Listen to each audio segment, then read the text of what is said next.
അപ്പോൾ പ്രിയപ്പെട്ടവരെ, നമുക്കൊപ്പം ഇന്നൊരു അതിഥിയുണ്ട്. അതിഥി ശ്രീ പി കെ കുഞ്ഞാലിക്കുട്ടിയാണ്. നമസ്കാരം Shri P K Kunhalikutty. Very good morning. നമസ്കാരം. സുഖമായിരിക്കുന്നു എന്ന് തോന്നുന്നു. കുറേ ഉപതെരഞ്ഞെടുപ്പിന് ശേഷം അങ്ങയുമായി സംസാരിക്കണം ആഗ്രഹം പ്രകടിപ്പിച്ചു. അതിനിടയ്ക്ക് മറ്റു ചില വാർത്തകളൊക്കെ വന്നു. സന്തോഷം. വീണ്ടും സംസാരിക്കാൻ ഇട വന്നതിൽ സന്തോഷം. ഇടയ്ക്ക് ചോദിച്ചോട്ടെ, ഫാമൊക്കെ എങ്ങനെ പോകുന്നു? അന്ന് വന്നപ്പോൾ എനിക്ക് തണ്ണിമത്തനും ഭക്ഷണമൊക്കെ തന്നിരുന്നു. ഫാം വളരെ ലൈവായി തന്നെ ഇരിക്കുന്നു. വീണ്ടും വന്നാൽ കാണാം. അവസരം ഉണ്ടായി വന്നാൽ വീണ്ടും പിന്നെ സന്തോഷം.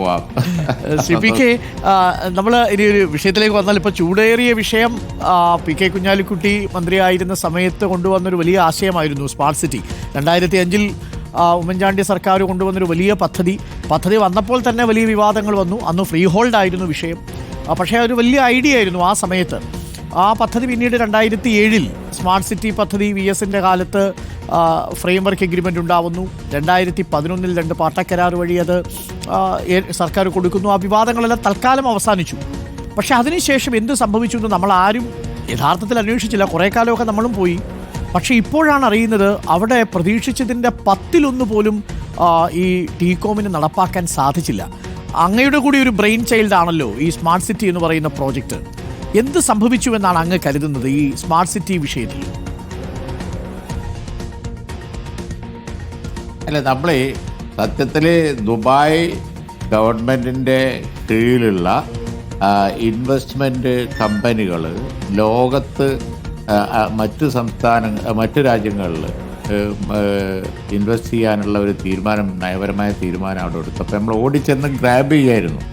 നമ്മൾ അവിടുത്തെ ഒരു ജെറ്റെക്സിന് പോയ സമയത്താണ് സ്മാർട്ട് സിറ്റി എന്ന ആശയം വരുന്നത്. ഇൻ്റർനെറ്റ് സിറ്റി ഇങ്ങോട്ട് പറിച്ചു നടുക. അവിടെ മലയാളികളാണ് ജോലി ചെയ്യുന്നത് ദുബായിൽ അധികവും. അപ്പോൾ ഇവിടെ തന്നെ എന്തുകൊണ്ട് ഇൻവെസ്റ്റ്മെൻ്റ് ആയിക്കൂടാ എന്നുള്ള ചർച്ച ഞാൻ എക്സിബിഷന് പോയ സമയത്ത്, ദുബായിലെ പ്രശസ്തമായ എക്സിബിഷന് പോയ സമയത്ത് ഉണ്ടായ ഒരു ഡിസ്കഷനിൽ ഈ ആശയം തന്നെ വരുന്നത്.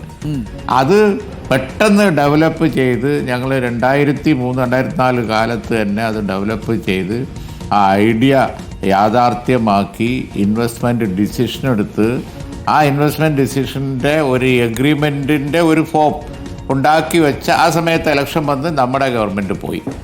അപ്പോൾ ഏറ്റവും വലിയ അന്നത്തെ നിലയിൽ നോക്കിക്കഴിഞ്ഞിട്ടുണ്ടെങ്കിൽ ലോകത്ത് സംഭവിക്കാവുന്ന, കേരളത്തിന് കിട്ടാവുന്ന ഏറ്റവും വലിയൊരു പ്രോജക്റ്റ്.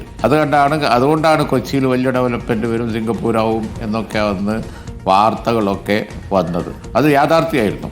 പക്ഷെ പിന്നെ വരുന്നത് അച്യുതാനന്ദൻ ഗവൺമെൻറ്റാണ്. ആ എഗ്രിമെൻ്റ് ഒന്ന് ഫൈനലൈസ് ചെയ്യാൻ അവർ 5 കൊല്ലം എടുത്തു. Can you believe? 5 years. 2007 ഒരു അഗ്രിമെൻറ്റ്, അതിൻ്റെ ഫൈനൽ അഗ്രിമെൻറ്റ് ഉമ്മൻചാണ്ടി ഗവൺമെൻറ് വരുന്നതിൻ്റെ തൊട്ട് മുമ്പാണ്. 2011 ഞങ്ങൾ വരുന്നതിൻ്റെ 1 മാസം 2 മാസം മുമ്പ് അവർ ഫൈനലൈസ് ചെയ്തു. അത്രയും സമയം അത് സംബന്ധിച്ചുള്ള ഡീറ്റെയിൽസുമായിട്ട് ചർച്ച നടത്തി. അത് കഴിഞ്ഞ് ഞങ്ങളെ ഗവൺമെൻറ് വന്നു.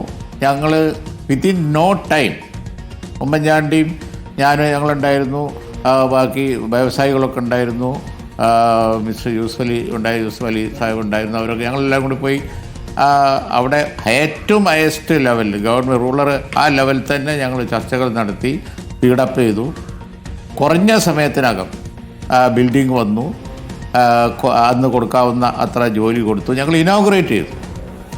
അതിനുശേഷം ഞങ്ങളെ ഗവൺമെൻറ് പോയി. ആ ഗവൺമെൻറ് പോയി, ഇപ്പോഴത്തെ ഗവൺമെൻറ് കഴിഞ്ഞ ഏകദേശം ഇപ്പോൾ 10 കൊല്ലം ആവാറായില്ലേ, ഒരു ഇല പോലും അടനങ്ങില്ല, ഒന്നും നടന്നില്ല. ടൈം അങ്ങ് വേസ്റ്റ് ചെയ്ത് കളഞ്ഞു. എന്നോ വന്ന ഒരു കോവിഡ് കാരണം പറഞ്ഞ് ഇപ്പോൾ എല്ലാം കെട്ടിപ്പൂട്ടി അവസാനിപ്പിച്ചിരിക്കുന്നു. എന്താ പറയുക, ഒരു എഗ്രിമെൻ്റ് ഉണ്ടാക്കാൻ VS ഗവൺമെൻറ് 5 കൊല്ലം, ഇപ്പോൾ 10 കൊല്ലം, ഒന്നും നടക്കാത്ത 10 കൊല്ലം. ഇതാണ് യാഥാർത്ഥ്യം. വല്ലതും നടന്നിട്ടുണ്ടെങ്കിൽ ആശയം കൊണ്ടുവന്ന് ഞങ്ങളാണ് അത് ഉണ്ടാക്കി. 14% ഷെയറാണ് നമ്മുടെ സംസ്ഥാന സർക്കാർ. ഡയറക്ടർ ബോർഡിന്റെ ചെയർമാൻ മുഖ്യമന്ത്രിയാണ്. ഇതിൽ ഒരു SPV ആയിട്ടാണ് ഈ സ്മാർട്ട് സിറ്റി കൊച്ചി എന്ന SCK എന്ന് പറയുന്ന കമ്പനി രൂപീകരിച്ചിരിക്കുന്നത്. അപ്പോൾ ഓരോ വർഷവും നടപ്പിലാക്കേണ്ടത് എന്താണെന്ന് ആ കരാറിൽ പറയുന്നുണ്ട്. അതിൽ കെട്ടിടങ്ങൾ 10 വർഷം കഴിയുമ്പോഴേക്ക് 88 ലക്ഷം ചതുരശ്ര അടി വേണം, 90,000 ആളുകൾക്ക് പണി കൊടുക്കത്തക്ക രീതിയിലേക്ക് വരണം. കഴിഞ്ഞ ഒരു 5 വർഷത്തിനിടയ്ക്ക് സ്മാർട്ട് സിറ്റി പദ്ധതി ഒന്ന് റിവ്യൂ ചെയ്തിരുന്നെങ്കിൽ പോലും ഈ പോക്ക് ഇപ്പോൾ 2011 വന്നത്, 2014 പിണറായി സർക്കാർ അധികാരത്തിലേറുന്ന സമയത്ത് തന്നെ റിവ്യൂ ചെയ്യാം, 5 വർഷമായി. പക്ഷെ അപ്പോൾ റിവ്യൂ ചെയ്തില്ല. കോവിഡും കൊറോണയും പ്രളയവും ഒക്കെ വരുന്നത് 2017 ശേഷമാണല്ലോ. അതാണ് 17 ചെയ്തില്ല. അതാണ് ഞാൻ പറഞ്ഞത്. 2011 ഞങ്ങളുടെ ഗവൺമെൻറ് വന്നിട്ട് അവിടെ നടന്നതെന്ന് എടുത്ത് നോക്കൂ. കെട്ടിടം കെട്ടി ഉദ്ഘാടനം ചെയ്തു. ഞങ്ങളെ കുറഞ്ഞ സമയത്തിനുള്ളിൽ ഞങ്ങൾ ചെയ്ത ജോലി എടുത്ത് നോക്കൂ, എത്ര അധികമാണ്. അത് കഴിഞ്ഞ് 2016 LDF ഗവൺമെൻറ് വന്നിട്ട് പിന്നെ ഒന്നും ചെയ്തില്ല.